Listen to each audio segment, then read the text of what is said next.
Hello. I'm just going to actually show you. These are some chocolates that I made earlier, and they obviously don't look nice at all. So what I'm doing is melting some milk chocolate, which is the same chocolate I used in here. I'm going to pour it in the molds just a little bit, and then put these back in. So the pretty design will be chocolate with the peanuts. It will just save me having to melt that down. What I'm going to do with these, which is the rest of the stuff, I'm going to melt that, and then I'm going to put it into, sorry, this mold. Tomorrow is the big sale, my very first sale, so I want to be able to have a wide variety of things. I do have my dark chocolate in the melanger that I've started this morning. So if you followed along in sequence, you probably would know. Yeah. So let's see. I'm gonna get this tempered. Just gonna grab a spoon. See where we at in the tempering process. As some of you know, this is how I check to see if the chocolate is ready to bar. 3 to 5 minutes, it should start to solidify. And it's a small container, so I don't imagine it should take long. I find it strange that it's so light compared to this, but it's the same chocolate.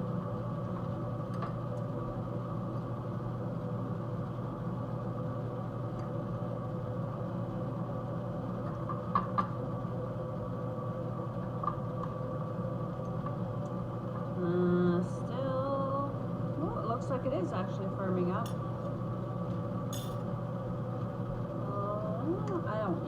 It's not going to be long.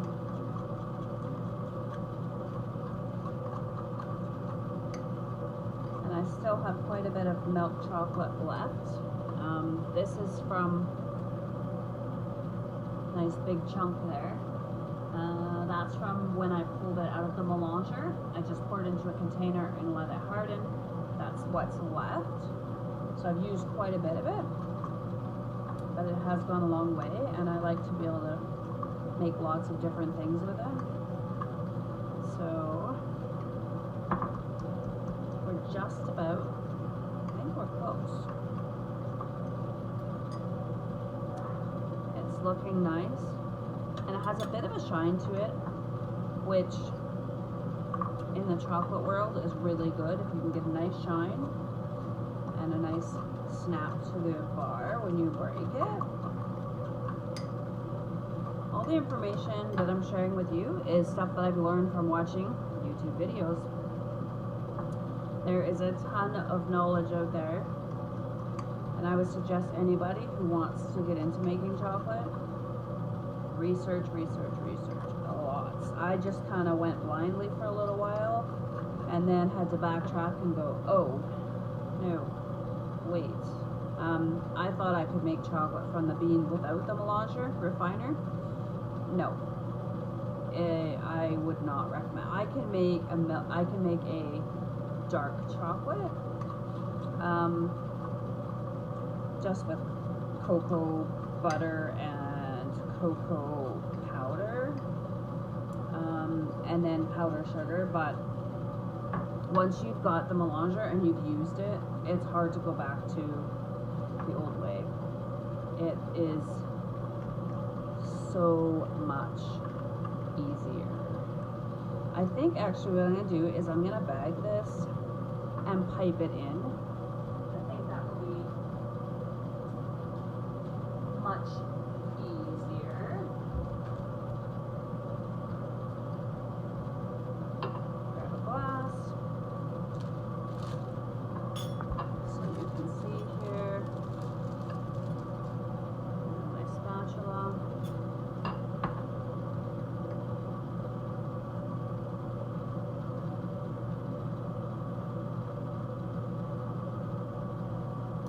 So much easier this way. And because it's such a small amount, like I only have to really fill 15 cavities. That's how many chocolates I have. If I have any left, I'll just fill the rest and it'll just be milk chocolate. Not a big deal.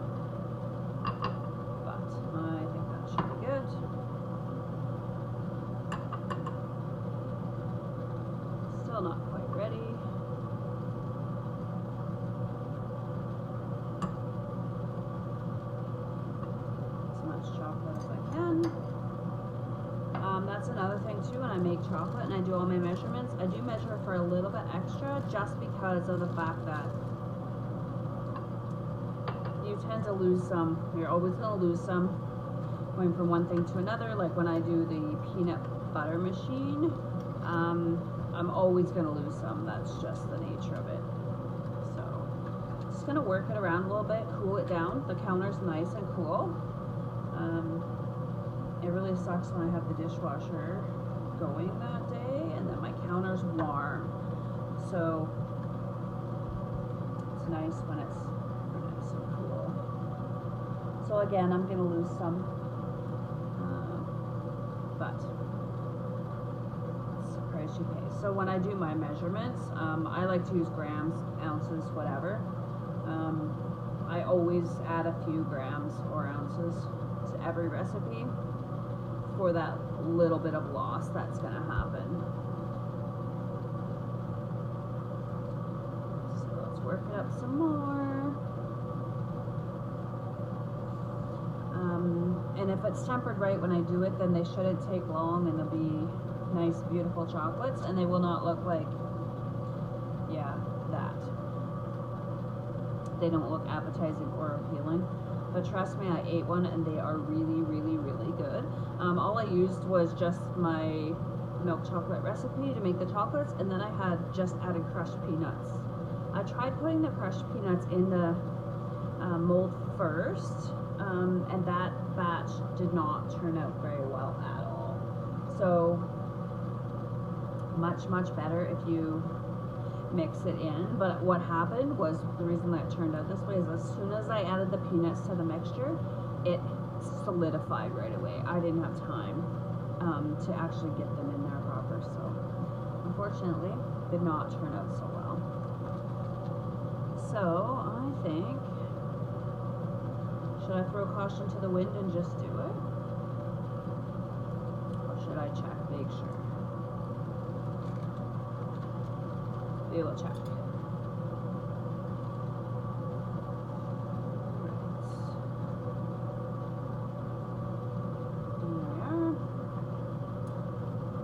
These are gonna make beautiful chocolates. It's gonna look very nice. And it is quite a bit lighter chocolate, but it's all the same.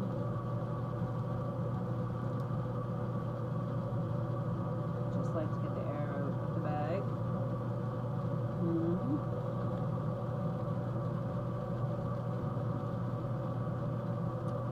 And then once I'm done that, like I said, I'm going to go ahead and melt that down. I think that'll be nice little, this is a good, I like doing this mold for various things. It makes really, really neat bonbons. I like to use this for fillings. Because you don't have to add too much, but it's a nice bite-sized chocolate. I did do the peanuts with those, and turned out quite nice. That was before it hardened and went to that. So looks like we're getting some good, yeah, looks like it's doing it what it's supposed to, hardening nicely. So I think another minute and we'll be good to go. And that dark chocolate, I do want to sell it tomorrow at the market, so I'm going to pull it off tonight. So I'll probably be back to do another video. I'll certainly be back to do this one, and then I'll probably come back and do the dark one. I'm just going to take them right from the melanger and temper right away. And when you do it that way, you don't have to temper near as long. Okay, so we've got a hardened piece there, so I'm going to put this off to the side. I'm going to cut, make sure you can see that okay.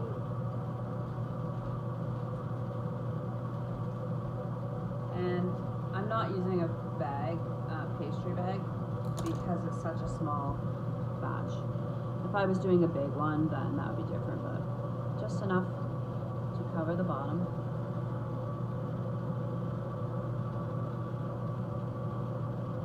Whoops, looks like we've got a chunk of plastic in that one.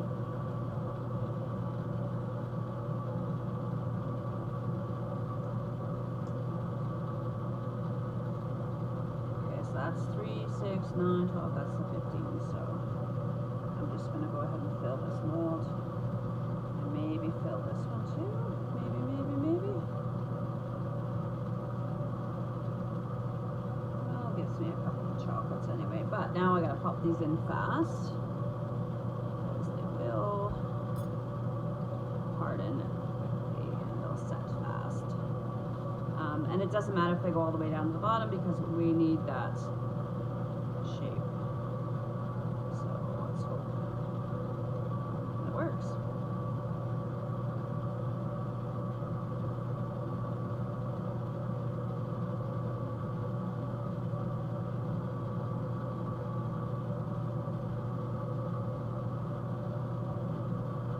And I didn't really think to make sure that they were like facing the right way, but I'm not too terribly concerned about that. Okay, so